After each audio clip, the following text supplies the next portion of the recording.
Bueno, pues vamos. So we're going to give a warm welcome to an expert in the study of behavior and data analysis. Colin Strong works for Ipsos, designing innovative solutions in customer experience and understanding of consumers. You have the floor, Colin. Thank you. Gracias.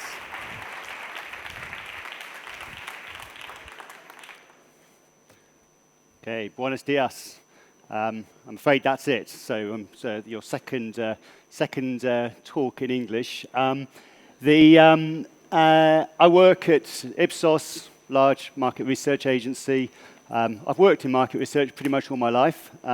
Academic background in psychology, and really, I think we're at an interesting point in understanding consumers. And what I spend a lot of my time doing is trying to work out how all this stuff fits together. How can we understand why asking people remains such a good and important thing to do? I challenge some of the notions that we always lie, for example, but also how can we bring science in and examine some of the causes of behavior which we can't necessarily self-report on. Now, we've only got 20 minutes, so we're not going to cover everything, but I guess what I really want to do is just to perhaps challenge some of the notions of automaticity and say, look, that's important, but it's not the only game in town. And actually, as consumers, as humans, we're actually quite adaptive. You know, we look forward and we navigate our futures. We're not simply about replaying past behaviors which we've learned. So, to flesh this out, rats, sorry, you know, but essentially, look, a lot of psychology is based on this. You know, behaviorism was born in the laboratory, running rats around mazes with stimulus and with stimuli and rewards and punishment and so on. And you can see very sort of, it's not always spelt out, but you can see the way in which this sort of notion that we are doing behaviors which are rewarded or punished, then set up patterns which we then sort of continue to practice. You know, and so many sort of models of habit which you see sort of widely used in the marketing literature essentially have their roots, I would argue, in this sort of behaviorist school of psychology. And in a way, this is, you know, having this and using this as a frame of reference and understanding, it works, you know, because at one level, we are like that. You know, at one level, we want habit. We can't necessarily think through everything every day. But it's a little bit like riding a bike. You know, at one point, you kind of work out how to ride the bike, and then you can do it. And I don't have to think about riding my bike. You know, and so it's a little bit like the best way to put off somebody else, you know, a sports opponent, is to ask them how they're doing it and ask them to sort of give you an account of it. And then suddenly it's like, you know, and they sort of don't quite know how to do it. So making things easy, you know, adapts to our patterns of behavior, our learnt way of doing things. And, you know, we know this from the customer effort score. We know this from, you know, Richard Thaler. We know this from sort of, you know, other luminaries in the industry, such as the Behavioural Insights Unit working with the UK government. You know, these are all things which we know. Making things easy works to those patterns of behavior, and we can slightly influence them one way or another way. We can slightly nudge them one way. We can slightly create habits to go another way. It isn't going to fundamentally change behavior, but it can help to sort of move behavior in certain sorts of outcomes, gently and subtly. And of course, you know, we know this. You know, we know this. You know, we look at the way in which things have, you know, developed in the digital era, and the way in which ease has become the mantra of digital. Look at how easy it is to order an Uber. Look at the sort of how Google has made it so easy to predict what you're going to, what you're searching for. How payment services, such as on Amazon, make it very easy. You don't really need to think through. And, you know, I'd recommend this book just as a sort of way of understanding, exploring how ease is important and how it builds around our behaviors that we've learned and the habits that we've created. But, and you can hear the but coming in advance, can't you? But the problem is, we live in an increasingly disrupted world. You know, I mean, I think it was Veronica who was talking earlier about the way of climate change, about political turbulence, about aging populations. All of these are having fundamental impacts on governments and brands who have phenomenal new targets. They need to sort of try to be generating more positive social outcomes around sustainability, meeting big environmental targets, for example, helping people navigate fundamentally changed customer expectations, for example. You know, it's how have our expectations of banking, for example, changed from digital? The market conditions have just changed beyond recognition. So I think the point is that in a sense, do we actually want automatic consumers? You know, and maybe if you do, you know, that works in environments which are established and well-worn and where change isn't happening.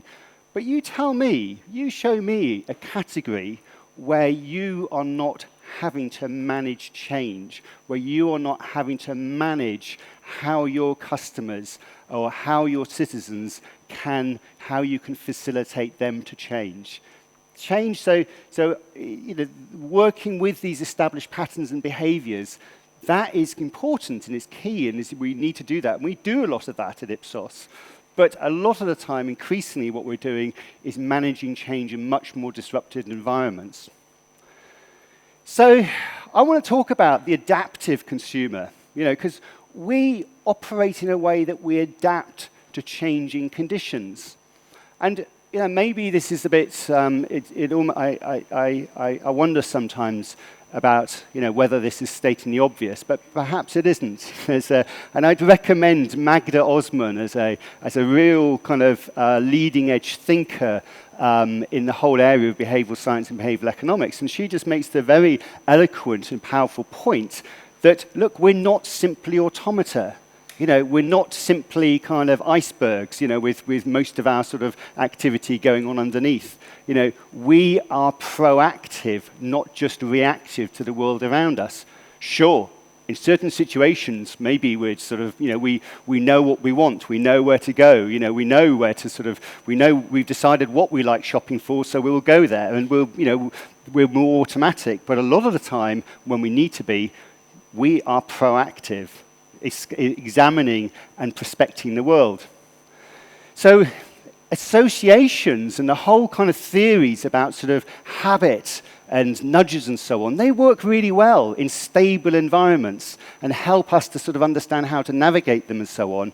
But it's not the full story, because you know what if things change? And I want to show you a short video of how things change for a couple of monkeys. And I just want to sort of make the point that these monkeys are sort of held in ethical conditions and sort of well looked after. But these monkeys have learned to trick. They learned to trick about, and you may have seen this, it's on YouTube. So they learned to trick about handing a stone, and their reward is a piece of cucumber. They'll do this for hours, for days, for weeks on end. You know, they'll do it. Great. You know, so they learned this behavior. So a cucumber for a rock. Fantastic. Now look what happens. On the left is the monkey who gets cucumber. The one on the right is the one who gets grapes. The one who gets cucumber, note that the first piece of cucumber is perfectly fine. The first piece she eats. Then she sees the other one getting grape, and you will see what happens. So she gives a rock to us, that's the task. And we give her a piece of cucumber and she eats it. The other one needs to give a rock to us. And that's what she does. And she gets a grape. And she eats it. The other one sees that. She gives a rock to us now, gets again cucumber.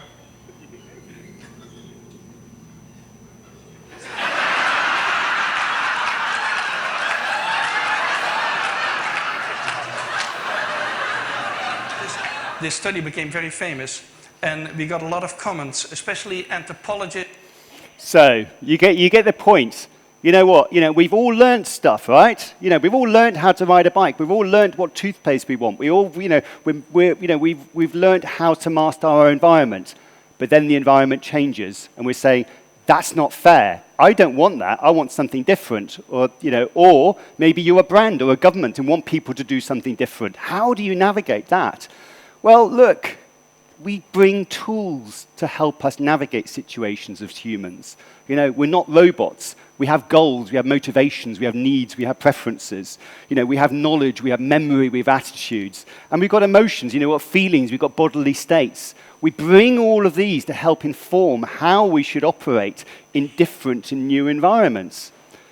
So I just talk a little bit about the kind of what we do in this space to sort of help brands and governments sort of navigate this situation, because I guess one of my one of my sort of points is that we talk about nudge a lot, and we've had lots of conversation about nudge this morning, and lots of really interesting points about it. But sometimes I feel that we can overplay the relevance and value of heuristics and biases for nudging and try and think, well, this is something which is going to solve everything. And the point I'm making is, look, choose the right tools for the right problem. So the so the tool which we use for sort of trying to understand behavior more generally and trying to kind of navigate sort of the wider spectrum of behavior, where we want to get more substantive change, is the behavior change wheel. Now, look, this is in the public domain, and it's not necessarily rocket science, which I always think is a good thing.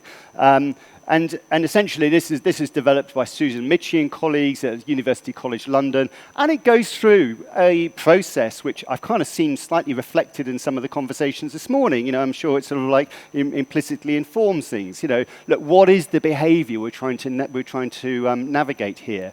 And that might seem obvious, but maybe it's not always. If you say, "Oh, get people fit," well, what do you mean by get people fit? I mean, it's like, are you trying to get, let's define terms a little bit more carefully. Then, what are the barriers to that? What do we understand? Why aren't people doing it?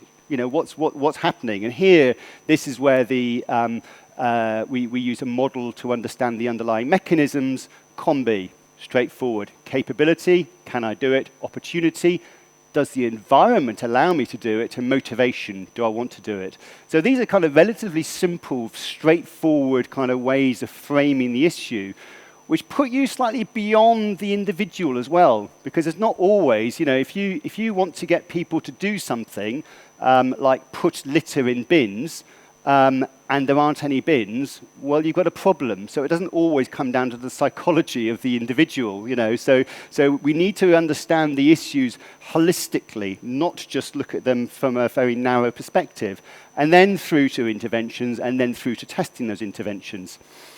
Relatively straightforward stuff, I guess, but we use this on a wide range of different sorts of challenges, and everything from solid shampoo. I bought some solid shampoo for the last time, and there's all sorts of sort of barriers around that in terms of, wow, you're charging me how much for such a small bar, and this doesn't feel very soapy, etc., etc. All sorts of fairly fundamental shifts in the way in which I go about washing my hair and thinking about them. Vaccines. You're not going to nudge somebody who thinks that a vaccine is going to harm their child. You're not going to sort of have a sort of use heuristics to move somebody into doing that kind of behavior. It's something more fundamental about engaging beliefs. We're doing work in public transport. How can we get people to take public transport to airports? Because you know what? All of these things are born from disruption, I should make the point. So for public transport, technology is driving private car hire usage, contactless payments, big issue.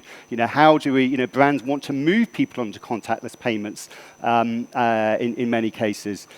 But let's have a little look at website visits. We're doing some work with a broadcaster, and they've got lots of digital assets, and they've been around for a while, and these digital assets are, people have visited them and sort of been used to them and so on, and etc. But what's happened is you have a proliferation of digital, so huge numbers of competitor sites which people can go to. So how do you manage in this sort of environment? Because the problem is, is that, again, the point is that, what they want to be able to do is to get people to engage more. They're not coming, people are kind of visiting, but they're not coming back, and they're not staying, and they're not sort of engaging and sort of participating in different sorts of things. They're kind of coming and going out, getting bits of information, and then going elsewhere, because actually there's all these other places they can go.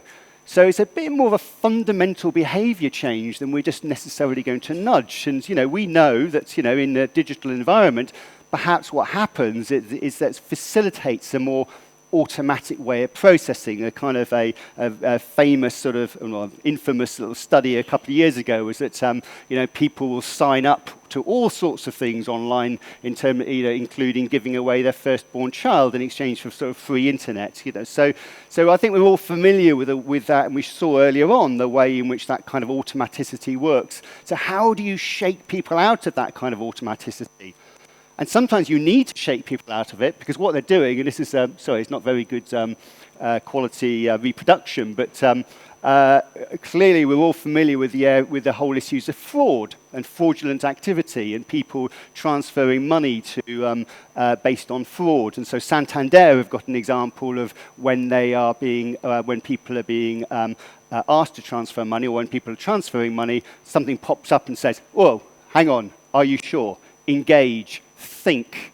Okay, so, but also, and we've heard quite a bit of this morning, what's happening is that when people are going through digital channels, well, if you do it sort of automatically, and when we saw all the kind of mechanisms that you can use for that kind of, automatic sorts of behavior and understanding that, but then perhaps people don't really engage. And so it might be very fluent and very kind of easy, but maybe it's a bit forgettable as well. So how do you go about engineering change for people to come back and visit you and feel they want to come back? Now, I guess no particular surprise in a sense. We've heard this from others. Emotional attachment is really strong in terms of driving behavior. So, how can we do this? It's quite an elusive thing we've heard from different speakers about. If you can humanize that relationship somehow, then people are more likely to come back. And there's quite a lot of evidence to suggest that's the case. But what does human look like? So, that's the tricky thing, and maybe we get into some existential conversations here on a pre-lunch. But, we need to have some kind of way of saying, well, what do we mean by that? Emotional attachment, easy to say, but hard to know what it is. So that's where the science starts coming in. And that's where it starts, I think, getting useful, because, our colleagues say to us and our client says to us, well, how can we create a more human kind of relationship here? Well, what do you mean? Well, let's have a look at the psychology. What does psychology have to say about human relationships? And it's quite a lot that psychology, unsurprisingly, has to say about human relationships. And, we pulled on the work of Susan Fiske. Great, really good, established, well-known, authoritative professor, and she has her bucket model, of social relationships. For them to work must involve belonging and understanding and control the environment. You can maintain a sense of self, you can trust others. So the argument is that if you can create this in that digital environment, if you can maintain and create and maintain a healthy social relationship with the person that comes to visit, well, maybe you're going to get them to engage more, that they're not just going to pass through automatically, that they're going to dwell, they're going to explore, they're going to want to come back. And so our colleagues in the customer experience team then took this and ran with it. And I was like, oh, okay, they've sort of they've done tens of thousands of interviews with people and said, actually use that use the Susan Fiske framework as a basis for then saying, well, okay, that's human to human. But what about human to brands? How does that work? And so, created a whole bunch of questions, and in a kind of tried and tested, well-worn market research way, have then come up with their own sort of framework, which reflects the scientific underpinnings. So they've done this and looked at it in terms of different categories and how these play out in different categories. So that gives us a starting point. That enables us to say, this is what human looks like. Now, maybe you need to be a bit more up on this particular area, a bit less on that. Well, and then you get the question, going back to our kind of framework, how do you do that? What do you actually do? And there again, this is where the psychology comes in because, and I haven't got detail for you here, but just to give you a sense of the kind of approach, there's a huge literature on the way in which design can shape different psychological outcomes. Whether it be, positive emotion, whether it be sort of slowing you down to think more carefully, whether it be facilitating trust. So what we can then do in the work which we're currently doing, with our colleagues and with our clients is then say, right, now, here's all the theory, here's the psychology, now how can we actually use this to create some prototypes for you, which we then test. So hopefully, what I've been able to do today is to very briefly take you on a bit of a journey in terms of, look, there isn't just one way of understanding consumers. And actually, the more automatic way of understanding consumers works really well in some instances. But you know what? We're in an environment where we're having to navigate and facilitate and drive change. And there we need to start thinking about things quite differently. So the 3 questions I'll leave you with is, look, what change are you managing in your organizations? Because really, we need to be able to understand, well, what's the underlying behavioral science? Because that can help us to help you navigate that change. And then to lead through into designing interventions which have a greater chance of actually creating traction and actually helping to make change happen and navigating these disrupted times in which we live. Thank you.